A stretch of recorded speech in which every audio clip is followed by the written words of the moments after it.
we all know, for those who are here as candidates, we all realize that you're very, feel very strongly for your candidate. We ask you one thing, respect. The people here are sophisticated to know that if you clap, you're probably a supporter of the person you're clapping, and if you say something that's not, you're probably representing the other candidate. And for the people here that want to get in the debate, they want to hear it without the clapping and the yelling and all that stuff.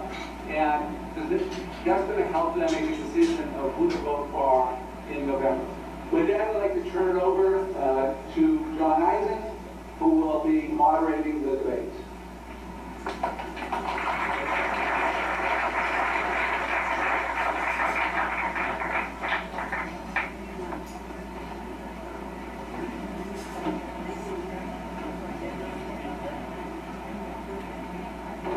Thank you, Richard, and thank you, Congressman, for coming tonight. We have a 6-part program tonight. The first part is opening statements. Number 2, they're going to explain their 3 most important accomplishments for Sherman Oaks. Number 3, the candidates will have an opportunity to ask questions about each other. Part 4 will be questions from the audience. And I have to say, there were numerous questions tonight, and they were terrific. 5th part will be closing statements from the candidates, and the 6th part will be the most important part. And that is, you will have an opportunity to come up and question personally one or both of these candidates. And this is going to be a filibuster tonight. They will not be able to leave the room, and so everybody has asked every question. So that's the most important part, the 6th part. So, gentlemen, are you ready?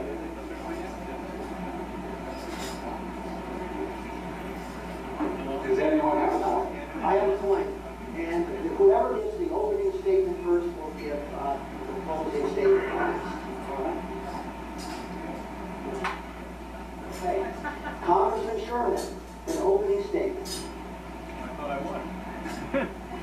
Yeah. Good. You want to go first? You want him to go first? Okay, fine. Congressman Sherman, you go first. For opening statement. I'll go first with the opening and last with the closing. Yeah, last with the closing. First with the opening and last with the closing. Last with the opening, that's what I'll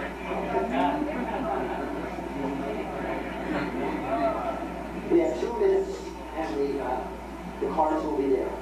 somebody showing us Thank you, over. Bob Anderson. Oh, good, you've got, I've got the nasty time.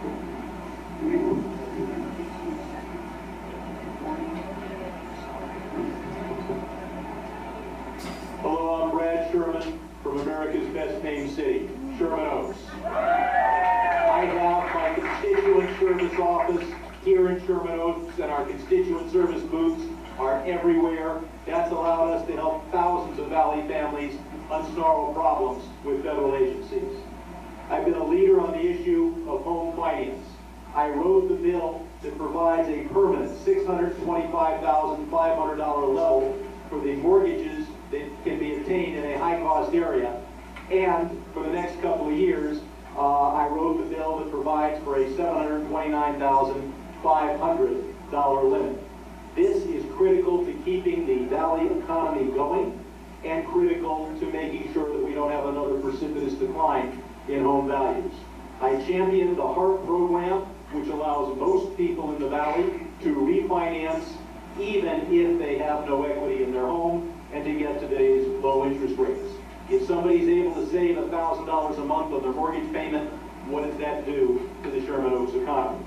And finally, I blocked the regulations by getting 285 of my colleagues to sign the letter to block the regulations that would have forced another precipitous decline in home values here in Sherman Oaks and around the San Fernando Valley.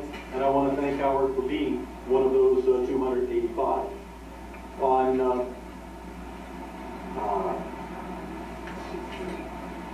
I'm proud to have a 100% voting record with AARP, the Committee to Preserve Medicare and Social Security, Planned Parenthood, the Humane Society, the Human Rights Campaign, and the VFW.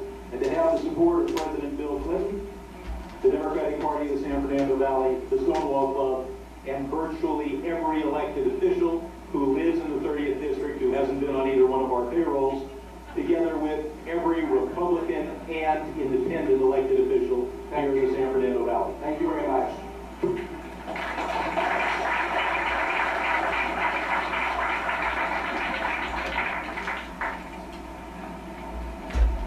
Well, it's a real pleasure to be with the Sherman Oaks Homeowners Association once again. I see many friends here. You have been the source of many of my legislative initiatives. A lot of attention has been given to this race. Two longtime incumbents, both Democrats, drawn into the same district in a new open primary top two runoff system. The race is often portrayed as Tweedledee versus Tweedledum. Similar voting records, similar philosophies, receding hairlines, slightly nerdy. It's been called the Battle of the Urbans. What's to choose from? This is a very incomplete analysis. On matters of substance and on matters of style, we could not be more different. I have a record of legislative accomplishments on national and international issues that independent observers, including the Daily News and the Los Angeles Times, have noted as exceptional. For the San Fernando Valley, on jobs, public safety, parklands, transportation, women's rights, no one from our area has accomplished more in the House in the past 30 years. I'm accessible to my constituents with a dedicated district office staff. I'm a good legislative strategist, and I don't give up easily. The key to success in Congress is being able to work with others, develop coalitions, reach across the aisle, knowing more about the issue than your adversary. Self-promotion, intentional distortion of your role, intimidation, trying to hog the limelight, those are the enemies of legislative effectiveness. I don't do that. I made mistakes, regretted certain votes. I've tried to learn. I'm not in this job to get rich. And if I could just finish my last sentence, I would be honored if you have supported me in the past that America's best paid city voted for me in June and hopefully again in November. Thank you.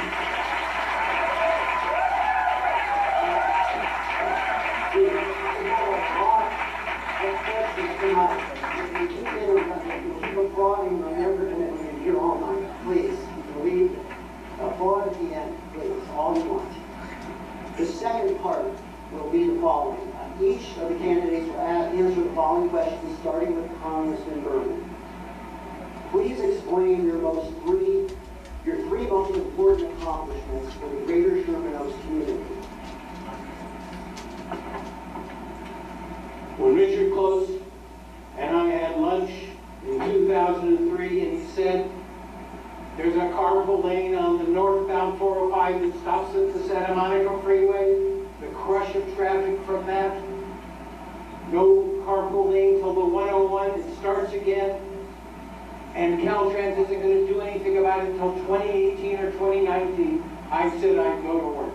And I led the effort, and I gathered support from Brad and Henry and Buck McKean and Elton Gallagher, and we pushed, and 3 years later, I was able to get this declared a project of national significance and $130 million of federal money to match the state money if they would begin the project by the beginning of 2009. This project is held now, but in 2013, you will have a 25-foot wider freeway.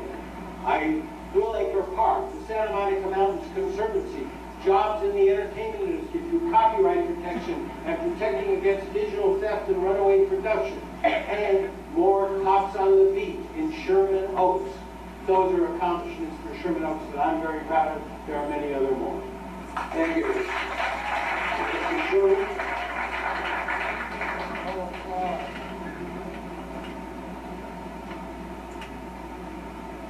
My most important accomplishment is what I've done to preserve home prices and prevent a second precipitous decline. On transportation, Richard, you're a wonderful leader, but I didn't need to have lunch with you in 2002 to find out that we didn't have a northbound lane on the 405 freeway. In 2008, I took the Secretary of Transportation up to what was then the Radisson to show him what I already knew, didn't need to do lunch, and that is that the Sepulveda Pass and the 405-101 interchange were the worst bottlenecks in America.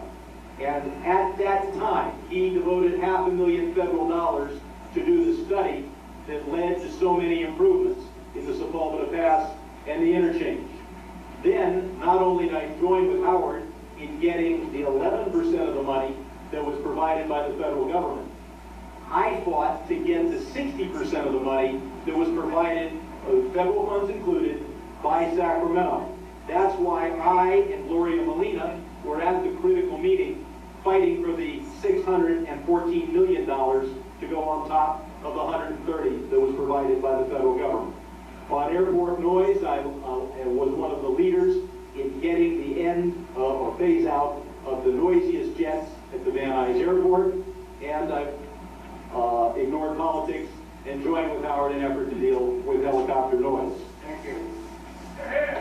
Thank you. Now for the hearing section.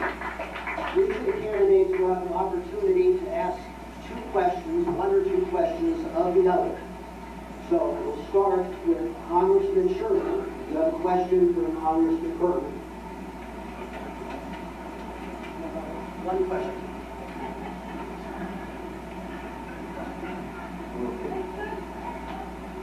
You know, last February we voted on the expedited line item veto. President Obama said that this is legislation which is necessary to provide a tool to deal with runaway spending and unnecessary waste. The bill was introduced by Paul Ryan. Nancy Pelosi voted for the bill. I joined with Paul Ryan in co-sponsoring the bill. It was a bill supported by those of us who want to deal with unnecessary spending by giving the president a chance to identify the worst appropriation in any appropriations bill and send it back for reconsideration. Why did you vote no? What is the question? The question is, why didn't you join President Obama and Paul Ryan in supporting the bill? Because I frequently don't agree with Paul Ryan, and once in a while I don't agree with Paul Ryan. It doesn't necessarily fall into line simply because a particular individual supports it. The separation of powers is important to me. Congress has a role in the appropriation process. I'm the guy who works on the other side to try to come to consensus. But for us to take, whether it is our war-making authority or our appropriations authority, and simply hand it to the executive branch, whether it's a Republican president or a Democratic president, is wrong, and that's why I voted against that bill.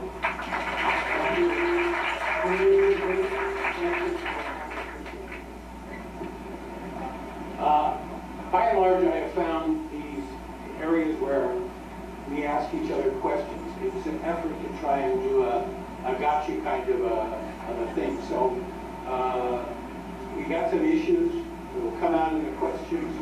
I prefer to use the time. I'll answer whatever Brad wants to ask. But by and large, I'm going to let the questions from the public be where I take my time to respond. So I'm going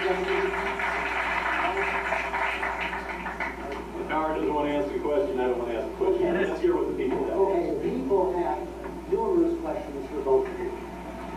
And I'll ask the question directed to one or both of you, and you each have 45 seconds to respond, and time is not allocated for the other person. All right. So the first question is for Congressman Berman. When the new district was created in the Northeast Valley, it took a great deal of your old district. Why didn't you run in the area that's primarily your old district?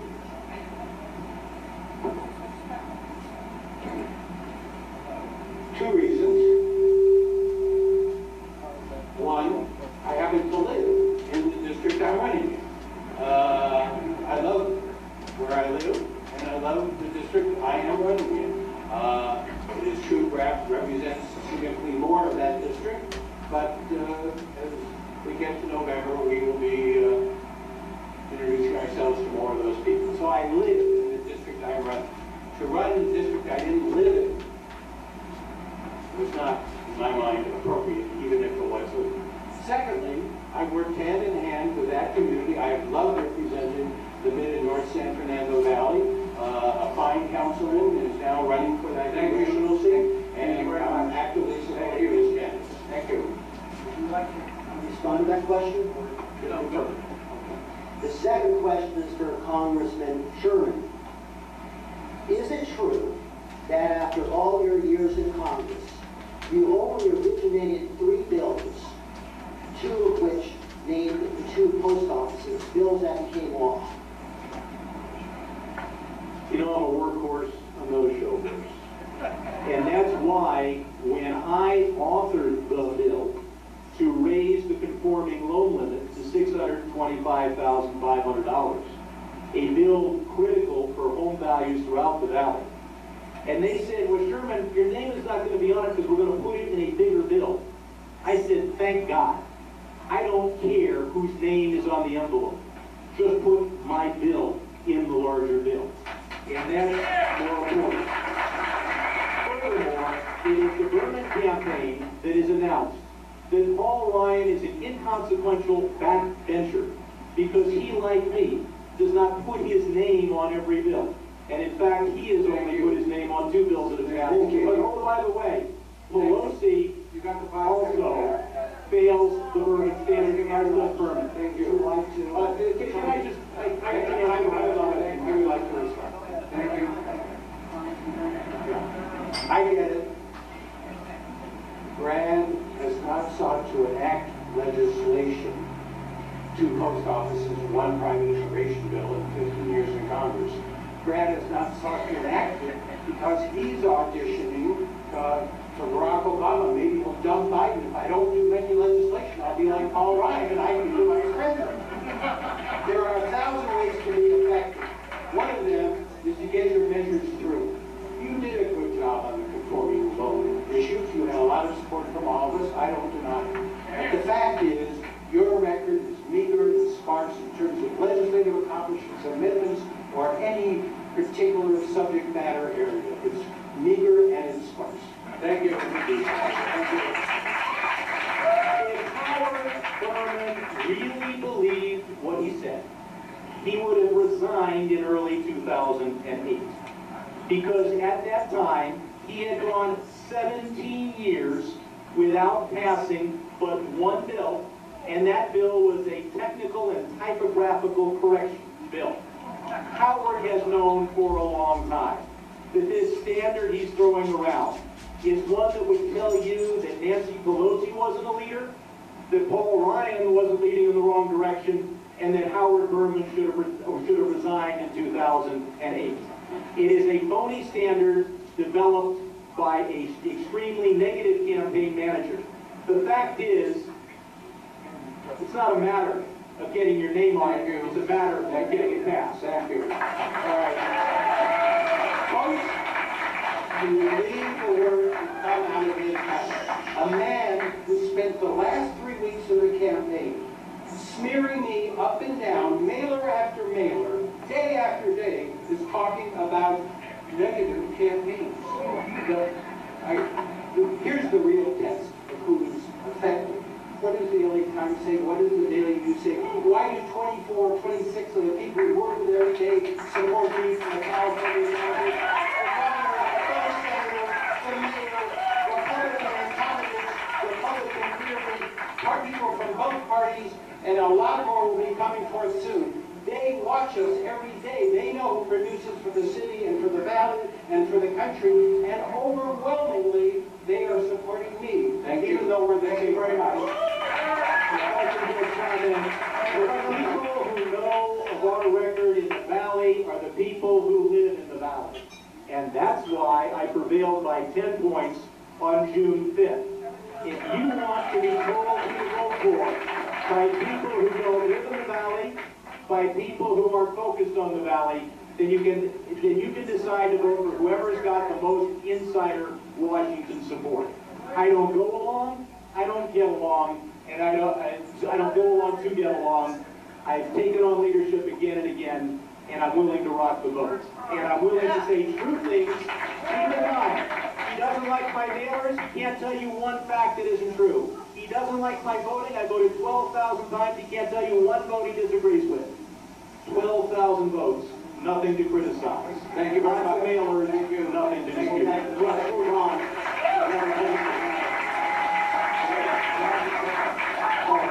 The next question was Congressman Berman. A mailer from Congressman Sherman's campaign said that you missed almost 1,500 votes. Is that true? And how is your attendance record in the House? Fred and I have very different conceptions of what a good congressman is.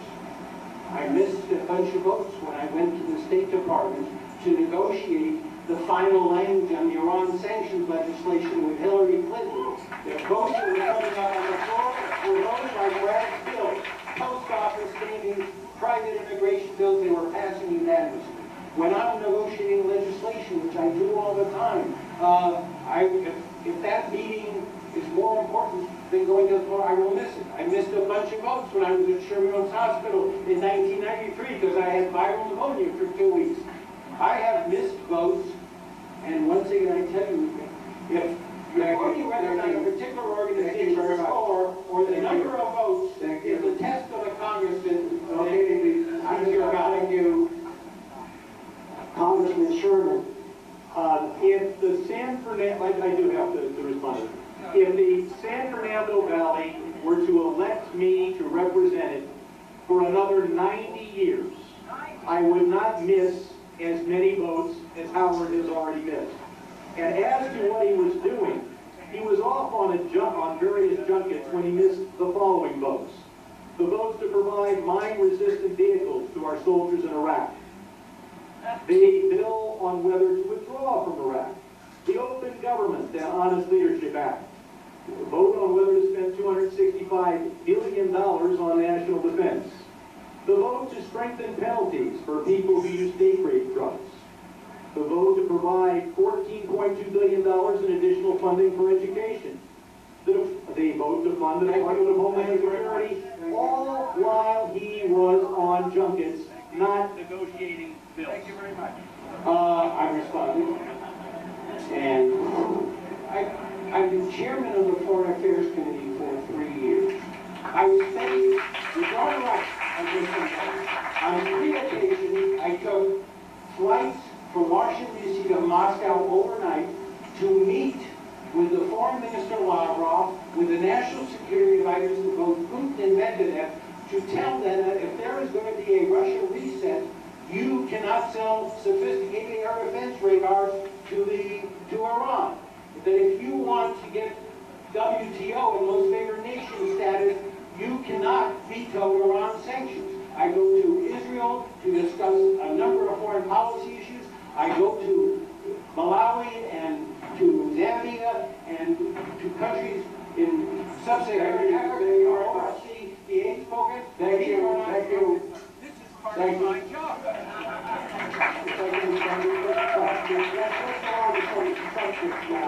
Substantive questions. The first substantive question is, should I be concerned about the national debt? It's for both of you. Are you concerned about it? Congressman? You're darn right I'm concerned about it. It is a very serious overhang. It affects our future and our children. Our national debt now exceeds the gross domestic product. It's close to $16 trillion. Now, having said that, how do we deal with it? There is only one way to deal with it, with legislators who are willing to work with the other side to achieve compromise. If you want to have it reduced the way you want it, and you're not willing to consider some of the sacred cows that both parties hold dear that are going to have to be abandoned, we will never get a hold of this debt crisis. I'm somebody who is prepared to stand with people and Thank you very much. make Thank you. the kinds of changes. Thank you. I am as dedicated and more to working with the other side side to deal with the deficit. And I can point to a specific when I joined the other side to try to deal with spending, and that was the line item veto. I don't know if Howard will at any time today identify specifically when he's departed from our party orthodoxy and voted to do something about the deficit. As to those trips, since I have a few more seconds, all those votes I told you he missed when he was not chair of foreign affairs, he was not chair of a subcommittee of foreign affairs, but he needed to go on the trips. Also, many of the trips I criticized are domestic travel to luxury locations to pick up honorary checks. They're not all, I have not criticized any trips to Moscow.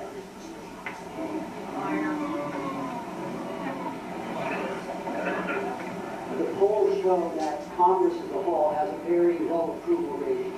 And I think a lot of people Wonder why? want people who can work and compromise with the other side. What specifically can you point that you've done and that your opponent has not done to work with the other side to come up with compromises to get something done? Congressman Sherman? First, the line item veto. This is a chance to work with Republicans so that presidents can deal with wasteful spending. Second, there was the first draft of the Wall Street Reform Bill. It provided for TARP on steroids, permanent, unlimited bailout authority. I didn't just say that. Spencer Backus, who is the Republican chair of the Financial Services Committee, went to the floor and said, Brad Sherman is right. And I worked with Republicans to make sure that our statutes don't let any future president just send a few $100 billion to Wall Street. They did it once. Thank you. If they ever knew to do it again, it shouldn't be authorized in advance. Here's what Barney Frank, the chairman of the Financial Services Committee, has to say about these unbelievably fantastical claims of his role in the TARP. Can you hear me? Brad Sherman is appallingly off the mark. They are fantasies. I'm a great admirer of Howard Berman. I'm not an admirer of Brad Sherman's approach. He is superficial and headline hunting. This is unfortunately what he does. He makes things up that enhance his role. There is no basis for it. There was a choice. Brad would have you believe that Hank Paulson, George Bush's Secretary of the Treasurer, and Ben Bernanke, the Chairman of the Federal Reserve Board, took the legislation And decided, oh, Brad Sherman said we should do this.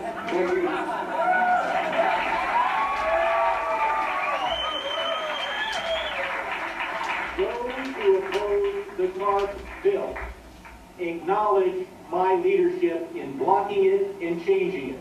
The Washington Post says Sherman led the effort against the TARP bill. That's what opponents of the $700 billion bailout say. Now, what do supporters say? It can't be said in polite society. Nothing but a hail of explicatives because we forced changes in their bill. Beyond that, the question was working with Republicans. The response was, Barney Frank, a Democrat, is on his side and willing to say any damn thing he wants him to say. That's fine. But the fact is, Spencer Backus is the Republican chair. You said Frank was chair. He's not. Spencer is. And Spencer went down to the floor and said, Brad Sherman is right. Thank you. All right. The one thing I promise you is Spencer Backus never went down to the floor and said Brad is right. More fantasy. Secondly, Barney Frank was chairman at this time. Third, my whole career has been bipartisan. With Chuck Grassley, we passed amendments to the False Claims Act that brought back $32 billion from contractor fraud. John McCain, missile proliferation, making sure that countries would be sanctioned who proliferated missile technologies. Republicans, Joe Lieberman, who's an independent now, over and over again, working with Lamar Smith on intellectual property, the Republican chairman of the Judiciary. These are all people who will tell you that when we work together, we get things done. Darrell Issa went out publicly, unsolicited, and endorsed me, and Brad attacked me. Thinking I said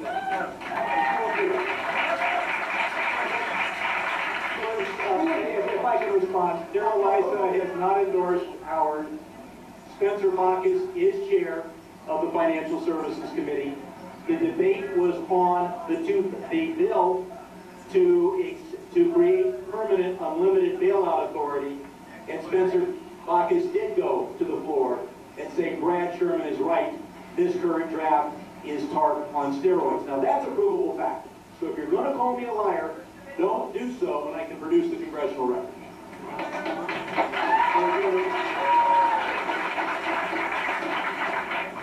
I think serial exaggerators are probably a better phrase. We've got so many questions from the audience. I know it's hard to answer in 45 seconds. We'll try to keep it quick. We have a whole series of questions. Okay, Congressman Sherman, for both of you, first for Congressman Sherman, do you favor a flat income tax? No. You want a longer answer? There's this idea that if we move to a flat income tax, that makes it simpler. The fact is, I'm a CPA. Determining your taxable income takes all the time. Determining what your tax is after you know your taxable income takes the computer less than a second. In my old days, it used to take me at most a minute.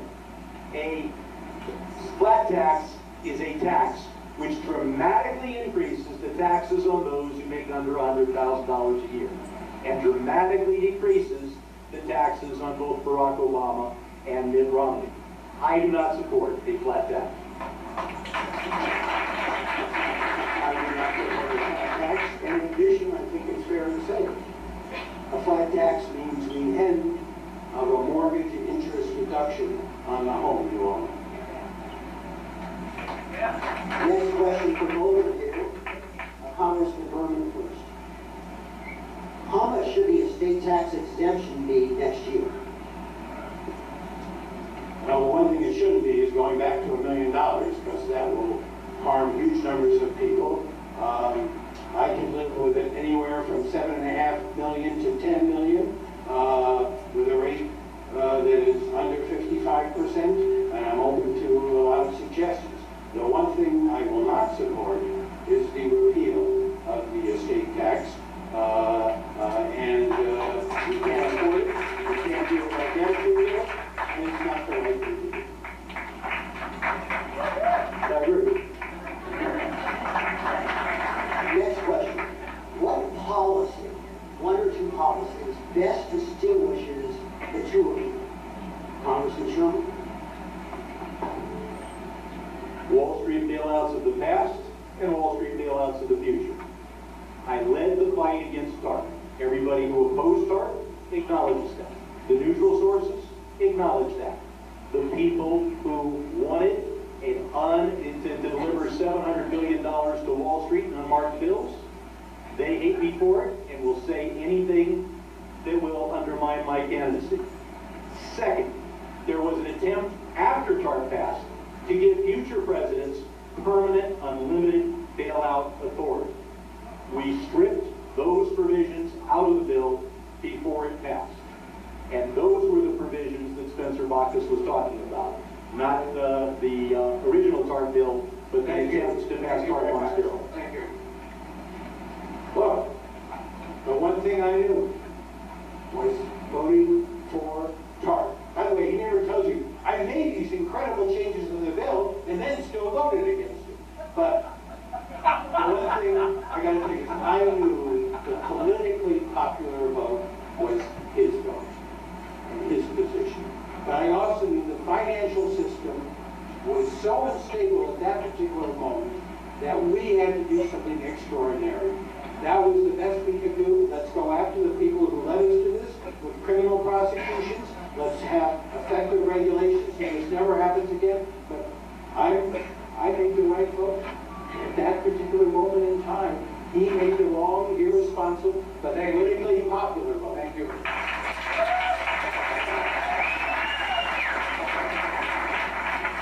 The political thing to do was to go along with leadership. The political thing to do was to bow to the pressure of Wall Street and Washington. The TARP bill was changed before it came up the second time, but more importantly, we shined a big enough light on it so that they didn't dare do what the bill is named for. The bill is called the Toxic Asset Recovery Program. The idea was to give $700 billion to Wall Street in return for bad bonds. And because we shined such a light on it, and because they knew that this attempt to move hundreds of billions of dollars of wealth to Wall Street was going to be exposed, they bought preferred stock instead of toxic assets. Thank you. He gets 2 shots? Yes. Okay. And I should add, the opponents of the bill.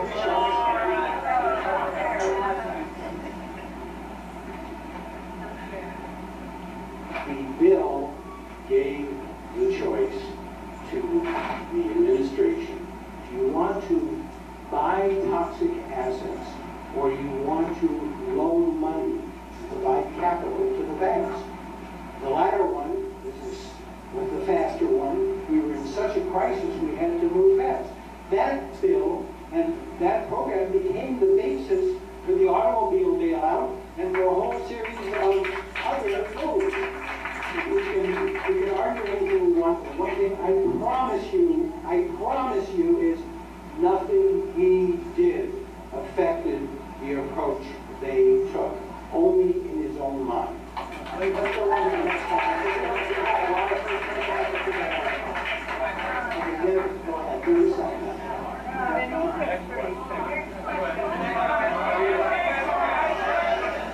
Okay, next question is, do you favor a national identity card? Congressman Berman? Yes, I favor something more effective than a national identity card, which is, as part of comprehensive immigration reform, a mandatory employer identification system where anybody who seeks work has to be checked to see that they have work authorization to work in this country. The big flaw of the 1986 bill was it pretended to have employer sanctions, but it was meaningless, unenforceable. We created an industry in identity cards. Without a system which checks the identity, once you have dealt with the problem of 10 or 12 million people who are in this country without documents, once you've dealt with that, the only way to stop this from recurring again in 10, 15, 20 years is to have something like employer identity. Thank you very much. Check, so they don't have to work. I just want to put the emphasis, because I generally agree with that comment, on comprehensive immigration reform. The two have got to go together. And using my time for those last attacks, those people who wanted to give $700 billion in unmarked bills to Wall Street are the ones who he will be quoting. The fact is that those who oppose the bill continue to give me credit for the changes that were made in the program. And that program was named Toxic Asset Recovery Program. Only those of us who shined the light on it forced the authors and creators of that program to go away from what they had named it. And finally, I voted for the automobile bill. Thank you. Next question is, do you support a no-fly zone over Syria?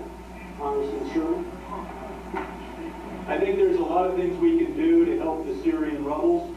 I don't think a no-fly zone is one of them. It would involve the deaths of many, many of our best men and women.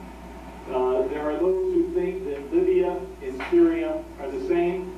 They are very, very different, particularly in their military. We can, and we've got to be very careful about this, provide aid to the rebels.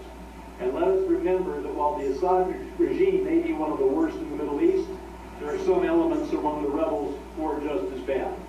If we can give aid to those elements in Syria that are working for a peaceful and prosperous and democratic Syria, that's what we ought to do. Thank you. Thank you. Our policy, one, is in America's interest that Assad fall, that regime fall. That's in America's interest. It's also morally and regionally the right thing to happen. Secondly, you cannot have a no-fly zone until you destroy the Syrian more sophisticated and much more advanced than the ones were in Libya. And third, Brad uses to not support it in Syria the arguments that about how it could move more easily in Libya, where he didn't support it. Brad was constantly trying to find ways to undermine our successful effort in Libya. Follow-up question, we'll start with Congressman Sherman, is what was your position on the Libya conference? I took the position that we were doing the right thing generally in Libya, but we should act in accordance with the American Constitution, bringing democracy to Benghazi while ignoring the War Powers Act, while embracing an extremist view of the Constitution that any president can send our people into harm's way for any duration, for any seemingly worthwhile purpose, undermines American democracy. And that is why I went to the floor and said that I would vote for a well-tailored resolution authorizing action in Libya. But I also went to the floor and said we should not be violating the War Powers Act. And I got the majority, the vast majority, of Democrats and Republicans. Thank you. There isn't enough time to fully expose the fatuousness of his position on this issue. But all he had to do, if I liked what was going on, was offer your own authorization for the use of force. Don't keep trying, as you do so many times, have it both ways. He was doing everything, and I can take it to the record if I had an hour, but I don't, to undermine that particular effort. That was a successful. The problem, and here's where I do agree with him, Barack Obama wrongly concluded he had not implicated the War Powers Act in what we were doing. He should have sought authorization, and if Brad supported it, he should have offered that resolution. You'll notice that the question was to Mr. Berman was whether he supported a no-fly zone in Syria. He still hasn't answered. Yes, he has. He didn't say yes or no. You didn't hear it. Okay. Our next question is, should the American embassy be moved from Tel Aviv to Jerusalem? Who would like to answer that first? Yes. We're supposed to be in the army. If it's our turn, it's our turn. This is a wonderful illustration of the difference between the two of us. Of course the embassy should be in Jerusalem. Of course it should. It's the capital of Israel. We recognize Israel, and the embassy should be in the capital. Secondly, there is no way the embassy is moving to Jerusalem. Brad, to curry favor, puts in a bill that has no chance of going anywhere, as he does so often, to move the embassy and eliminate the waiver, knowing it will never pass, no president will sign it, it will never get out of the Senate. And no person interested in U.S.-Israel relationship, no one in the Israeli government is asking for that legislation. But he wants to pander. I think the definition of pandering is to come to an audience and declare that of course our embassy should be in Jerusalem, but it's wrong for Congress to adopt a law to say the embassy should be in Jerusalem. Mr. Berman, well, it supports a concept where we tell the State Department to move the embassy, but then we give them a waiver. I did not introduce a bill on this, but many of us have gotten together, and I happen to have co-sponsored the bill, to say move the embassy to Jerusalem. And there will come a time, I believe this decade, when we do just that. The site for the embassy in Jerusalem is in a part of Jerusalem that has been part of Israel and under Israeli control since 1948.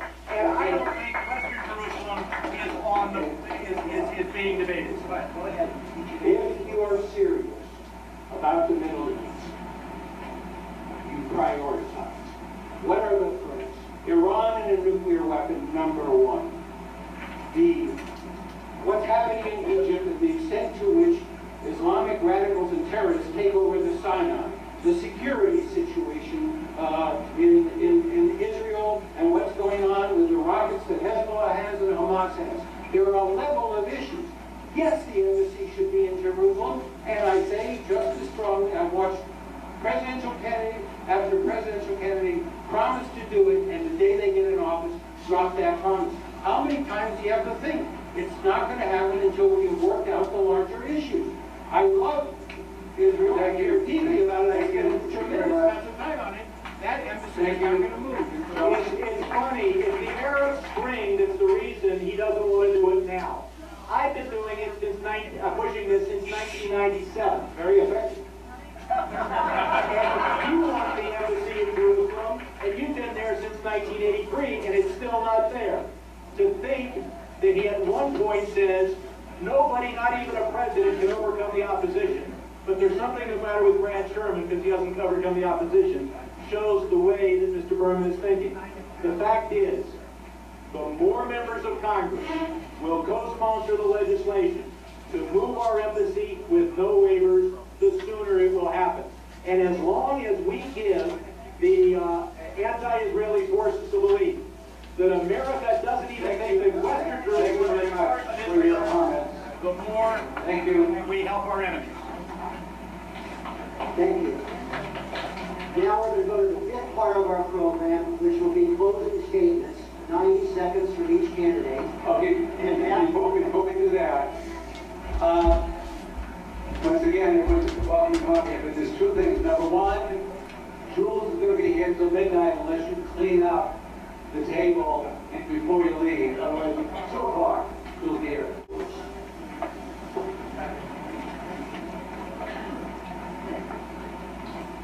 Thank you very much. LA Times said in its editorial endorsing me, Berman is one of Congress's most highly regarded foreign policy lawmakers and is a leading voice on intellectual property issues. The Republican District Attorney, the organization representing LA police officers, the chiefs of police of LA County have endorsed me because of my leadership in bringing police money to Los Angeles and the San Fernando Valley. We can talk about crime rates now. Remember what they were in 91, 92, and 93. Much, much higher. The Humane Society Legislative Fund. He has a 100% record. I have a 100% record. What do they say? We both have excellent records, but we are for Berman because on the issues of influence and leadership, there are few people in Congress like Howard Berman. I did stop, with the help of my colleagues, that led the effort to stop the closure of Kaiser Permanente, hundreds of beds in a major hospital that would massively jam the Woodland Hills facility if it closed, construction jobs, many people employed, and most importantly, huge numbers of people in the East San Fernando Valley getting treated because that hospital didn't close after the earthquake. Over and over again, Santa Monica Mountains Conservancy, preserving open space, equal credit for women, guaranteeing that women can get a right to their job back in the 1970s.